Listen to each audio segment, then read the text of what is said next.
Okay, good morning. Aralin natin ngayon itong enthalpy. Enthalpy tayo. So yung enthalpy ay minsan kasi may mga problems tayo na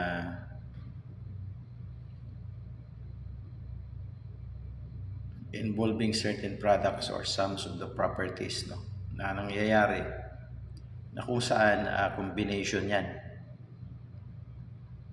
Combination of properties can be demonstrated by considering additional heat or addition of heat at constant pressure. Kagaya dito sa figure 1-4, constant pressure heat addition ito. So, minsan may mga properties na nangyayari dito, that combination of other properties. Okay, so i-demonstrate natin ngayon at i-derive itong enthalpy sa magitan ng system na ito sa figure 4-4, constant pressure heat addition. So meron ka rito system, ang system mo is ito. Okay, palit lang tayo ng kulay. So ito yung system, ito yung cylinder, ito yung piston. Ang piston mo may bigat na W. Sa loob ng cylinder, meron kang gas. Ito. Okay, so sa scenario number 2, yan pa rin yun. Kaso lang, nag-add siya ng heat slowly. So the gas in the cylinder is heated slowly by capital Q. Siyempre, iinit yung gas mo and eventually mag-expand yan that way, pataas. Kahit na may bigat na W, kayang i-push ng gas mo yung piston na ito kasi meron siyang pressure dyan, nag-exert dyan sa area na yan. Area yan. Okay? Meron kang P dyan, P. Okay. So dahil yan ay nag-move from dati, ito yung minove niya, total na to, no? Kunyari, sabihin natin from here, yung original. Tapos ito na yung, kumbaga kung dito natin ipapakita yan, no? Dudro tayo ng line, imaginary, tumagos yan dito, yan. Yan na yung total distance. Or, it's ang tawag natin, no? Okay? Or, derivatives of V. V yan eh. Imagine, remember, na kung meron ka cylinder na ganyan, ang cylinder mo pabilog yan eh. So, ang bilog may area, di ba? Okay, kung nag-move yung area mo na yan, punta dyan. So ang tawag niya rito, dV. Derivative of volume. Volume na ito kasi area times this distance is volume. So derivative of the volume yan. Ito yun, dV.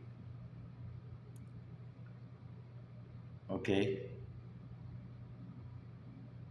Derivative of volume, and that is actually work kung i-consider mo yung pressure na tumutulak dito. May pressure ka dyan, you have a derivative of V that comprises the what we call work is equal to integral ng pressure with respect to change or derivative of your volume. Okay? So, sa makatwid ay meron kang dyan. Meron kang kinetic energy dyan.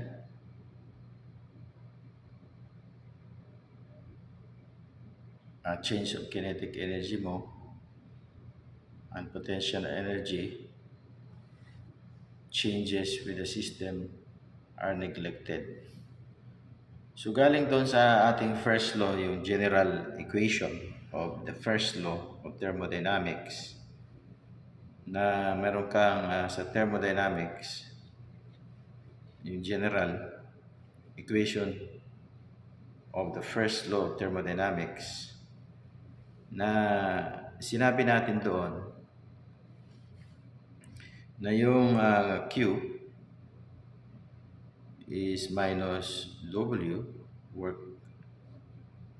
and that is equal to the sum of the energies, no? That is includes delta Ka,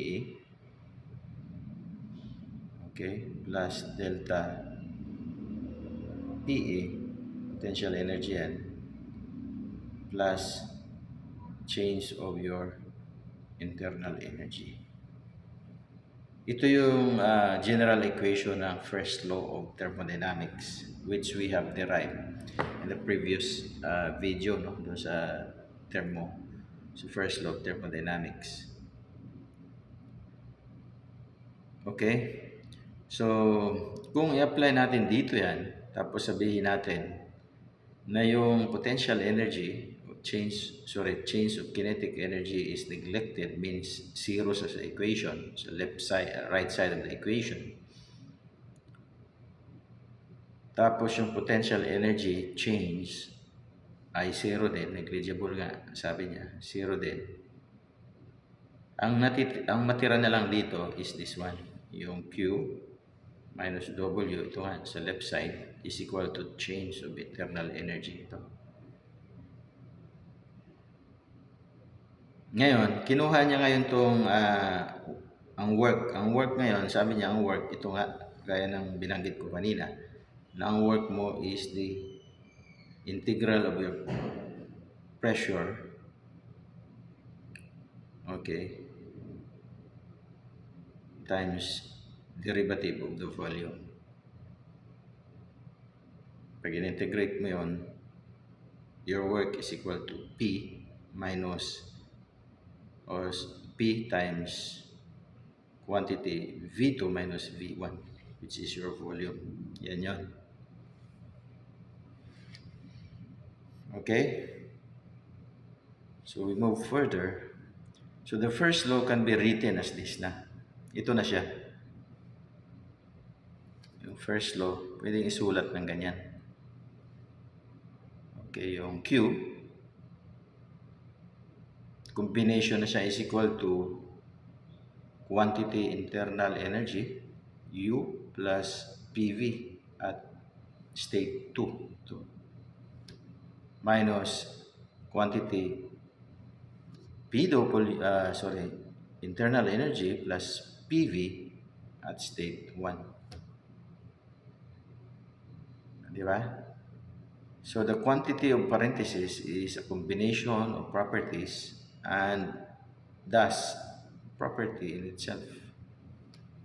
Property din yan eh. Di ba? Kasi combination siya ng property. Itong nasa loob ng parentheses, yung internal energy plus PV. PV is work, di ba? In terms of constant pressure. It is called enthalpy. Enthalpy ang tawag dyan. Therefore, class ang enthalpy pala is equal to internal energy plus PV, pressure volume, or pressure times volume. So, pwede natin siyang express in terms of specific enthalpy. Yung small h is equal to small u plus p times small v. Ito. Equation 4 that's 12. Okay, so ngayon may mga notes dito. Enthalpy is a property of a system and it's also found in the steam table. So dati ang ating hinahanap sa steam table ay specific volume lang, no?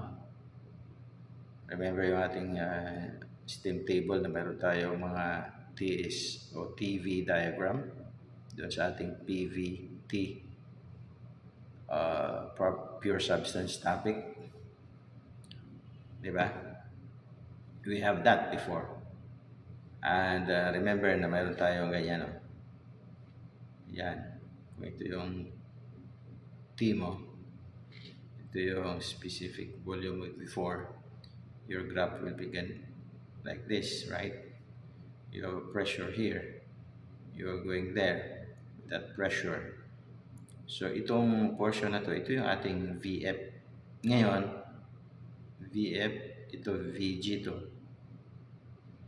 Ngayon, that also be a reference to your internal energy at specific, at saturated liquid, okay? And that also represents your internal energy at saturated gas or vapor. Yan yun. Diyan natin nakikita yan. So ngayon, nadagdagan na enthalpy. Ito na ngayon yung ating enthalpy. Okay? So, enthalpy is a property of a system and is also found in steam table. Nakikita rin yan sa steam table. Remember yung ating steam table. Mayroong specific volume yan, internal energy, enthalpy, and then entropy. Okay? So, sa ngayon, hanggang enthalpy muna tayo. Wala pa tayong entropy. Kasi ang entropy, pumapasok yan sa second law of thermodynamics. Okay? So, the enthalpy was defined using the constant pressure system. So, define niya dito using yung constant pressure system. Ito, constant pressure to system. Yung cylinder. Galing yan sa cylinder, piston system na ating ginuhit kanina doon sa figure 4-4. Okay, so with the difference in enthalpies between the two states being a heat transfer. For a variable pressure process, the difference in enthalpies loses the physical significance daw considering a system. But enthalpy is still used in engineering problems. So ito yung mga limitation ng enthalpy, no? It is remain property as defined in figure 11 or 411 dito.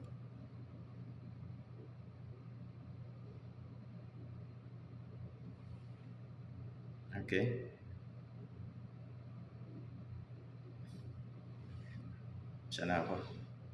Considering system, but it is remain a property. Okay. So in a non-equilibrium daw, no? Constant pressure process, delta H would not be equal to the heat transfer. So pagka non-equilibrium yung system natin, yung Q is not equal to delta H. Dito kasi nag-equal eh. Kasi constant pressure. So baka lumabas sa board exam to, tanungin kayo na kung saan yung Q is equal to delta H, anong state, anong condition yon. That is a condition wherein constant pressure equilibrium take place. Pagka non-equilibrium na, Q is not equal to delta H. Hindi na sila equal pagka non-equilibrium. So, sabi niya rito, because only enthalpy change in enthalpy or internal energy are important, we can arbitrarily choose the datum which we measure enthalpy H and internal energy U.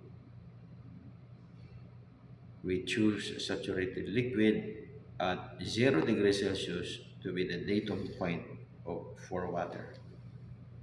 So tandaan nyo, yung datum na yan, na kung saan mini-measure itong enthalpy and internal energy